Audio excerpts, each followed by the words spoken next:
Olá, primeira série. Vamos iniciar nossa aula de Química de número 16 e hoje iremos estudar os seguintes temas. Primeiro, os gases nobres e a teoria eletrônica das ligações e depois vamos finalizar com a ligação iônica.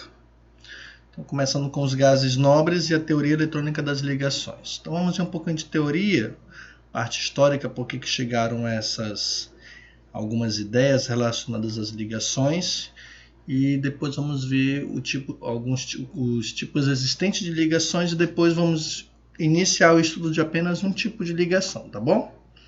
Então, até a década de 1960, os cientistas não conheciam nenhum composto formado por gases nobres.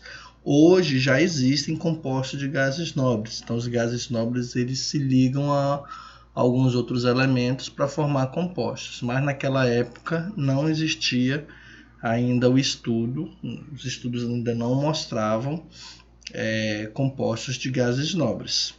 Por isso esses elementos eram chamados de inertes, isto é, que não se ligavam quimicamente a outros átomos.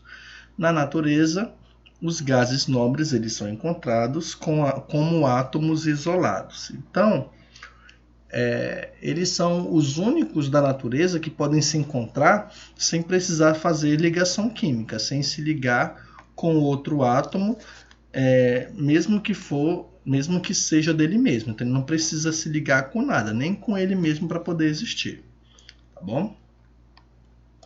As primeiras teorias relevantes que buscavam explicar as ligações químicas tomaram como referência os gases nobres.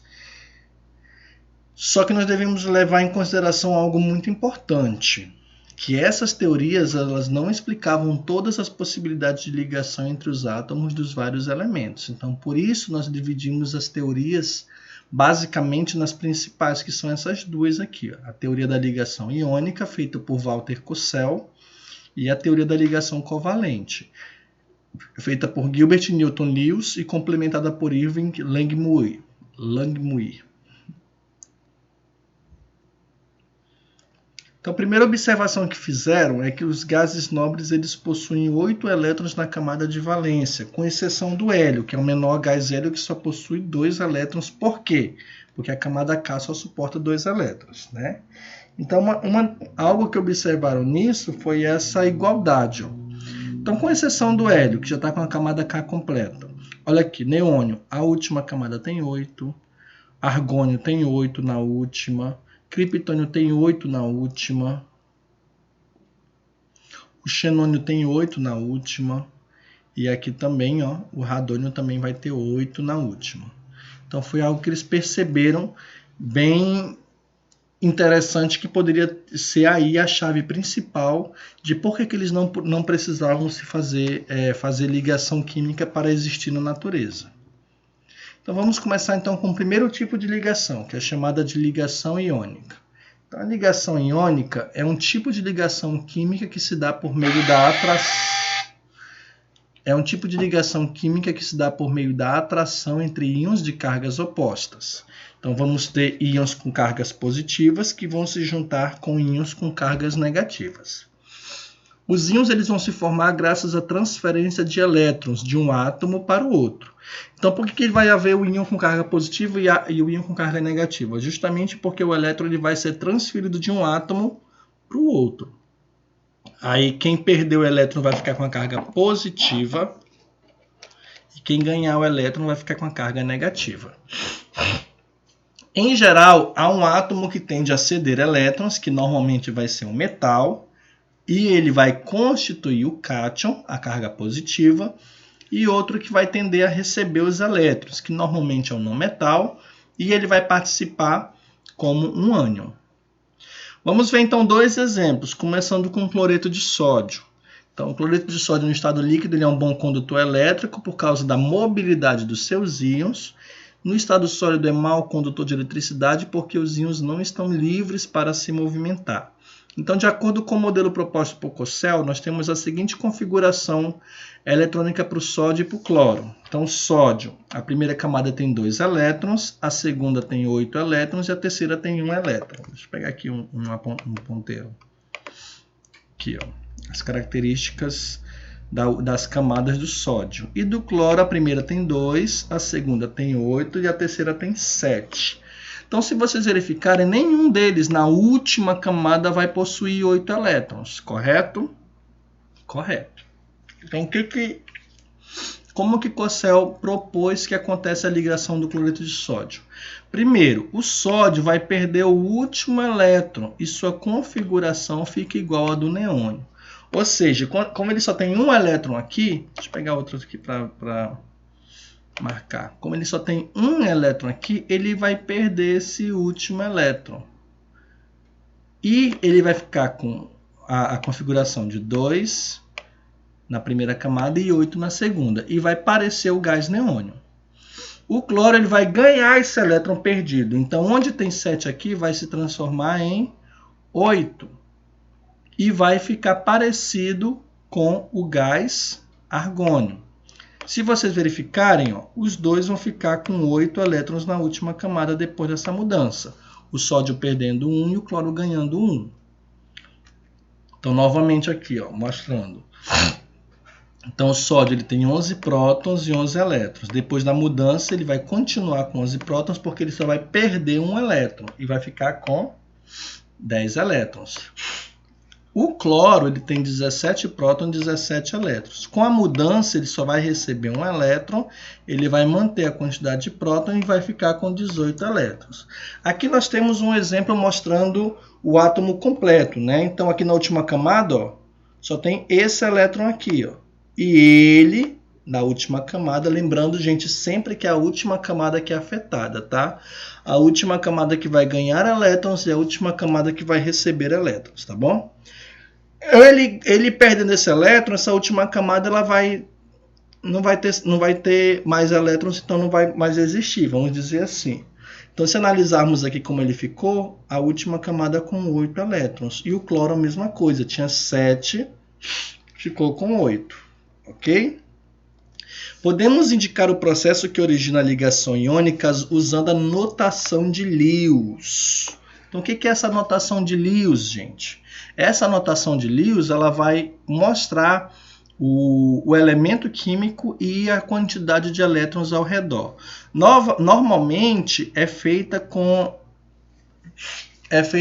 a utilização de bolinhas ou então de asteriscos, tá? Pode ser asteriscos também, ao redor do átomo, mas nós não vamos representar todos os elétrons. Olha aqui, ó. De acordo com ela, representamos os elétrons da camada de valência. Então, sódio só tinha um elétron na última camada.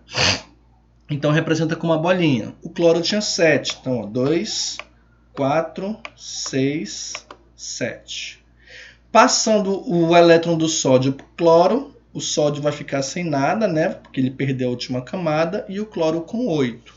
Lembrando aqui as cargas, ó. Quem perde, carga positiva, porque perde carga negativa, tá, gente?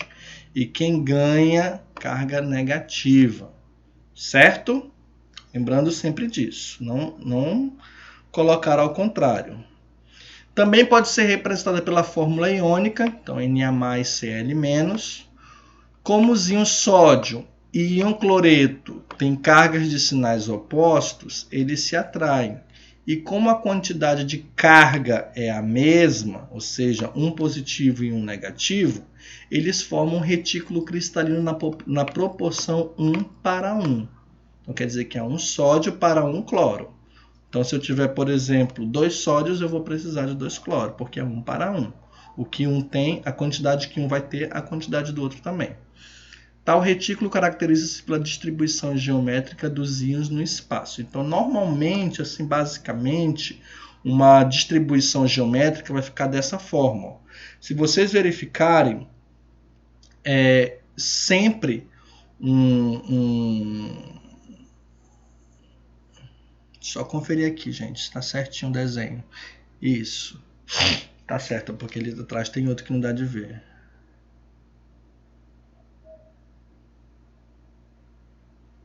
Tá certo. Então, gente, todas as vezes que vocês verificarem como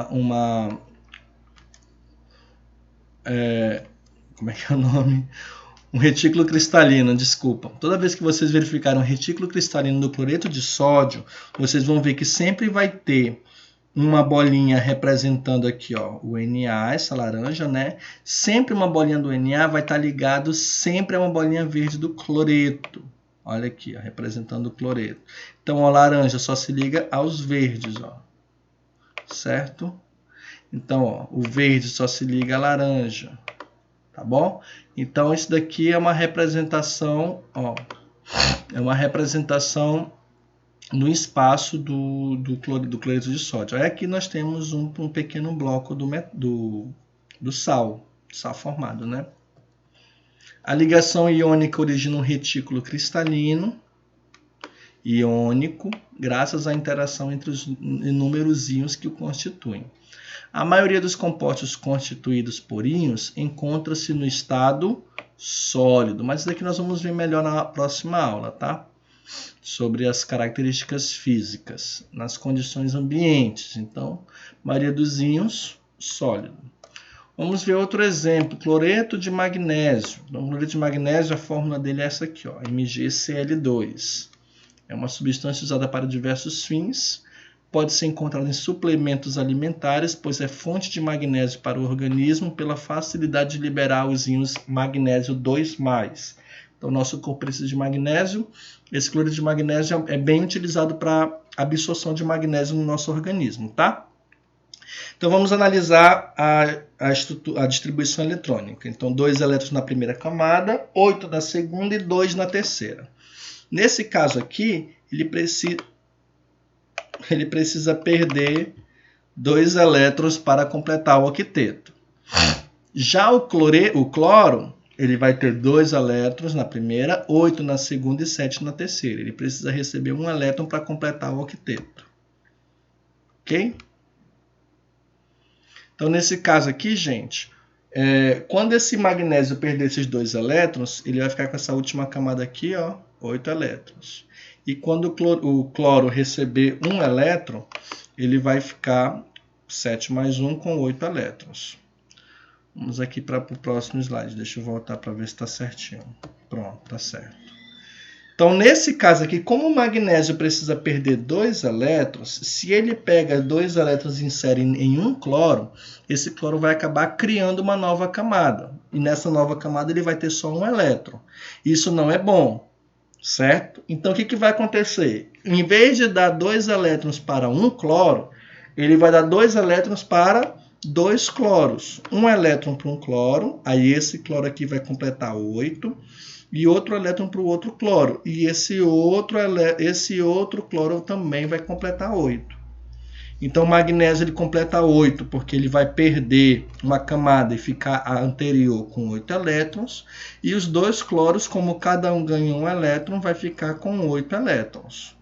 Ok? Então, aqui uma esquematização, né? De 12, ele passou para 10. E os cloros, ó, de 17, cada um passou para 18, porque cada um ganhou 1. Então, a proporção é um cátion de carga mais 2. Eu preciso de um cátion. E vou precisar de 2 ânions, cada um com a carga menos 1. Então, 1 para 2. Cada um magnésio, sempre eu vou precisar do dobro de cloro. Por exemplo, se eu tiver 10 magnésios, eu preciso do dobro de cloro. Eu vou precisar de 20 cloros, ok? E cada conjunto dos 3 íons juntos, nós vamos ter a carga total de 0. Mais 2 para 1, menos 1 para cada um dos 2. Então, somando tudo, 0. Aqui, essa parte aqui vai falar um pouquinho sobre uma previsão, né? É possível o átomo de um metal perder 1, 2 ou 3 elétrons para se transformar em íon de carga mais 1, mais 2 e mais 3. Então, dependendo da quantidade de elétrons que ele perder, ele vai ter uma carga diferente, né? Mais 1, mais 2 e mais 3. Então, normalmente, os cátions do grupo 1, os elementos do grupo 1, como lítio, sódio, potássio, rubídio e césio, eles vão perder sempre 1 elétron. E o magnésio, cálcio, estrôncio e bário, que são do grupo 2, eles vão perder normalmente 2 elétrons, para sempre ficarem com a carga, com a camada anterior completa com 8 elétrons, tá bom? Nesses casos aqui são para a perda de elétrons, e também temos os ganhos de elétrons. Os átomos do grupo 17 e 16 e alguns do grupo 15 tendem a receber 1, 2 ou 3 elétrons. Então, dependendo de quantos eles recebem, eles vão ter cargas diferentes, né? Menos 1, menos 2 e menos 3. Ok? De novo. Ok? Então, o grupo 16, normalmente, onde está o oxigênio, enxofre, selênio e telúrio, normalmente eles vão ganhar 2 elétrons. Então, ficar com carga menos 2. E do grupo 17, onde está o flúor, cloro, bromo e iodo, eles vão ganhar 1 elétron. E o hidrogênio ele pode se estabilizar recebendo mais 1 elétron, já que sua camada comporta apenas 2 elétrons. Né? Então, ele já tem 1 elétron. Quando ele recebe mais 1, ele fecha a camada dele com 2, porque a camada K só suporta 2 elétrons. Não fecha com 8, tá? Beleza, gente? Então, na próxima aula, vamos falar sobre o segundo tipo de ligação, como vimos lá no exemplo, né? A ligação covalente. E desejo bom estudo para vocês. Até a próxima.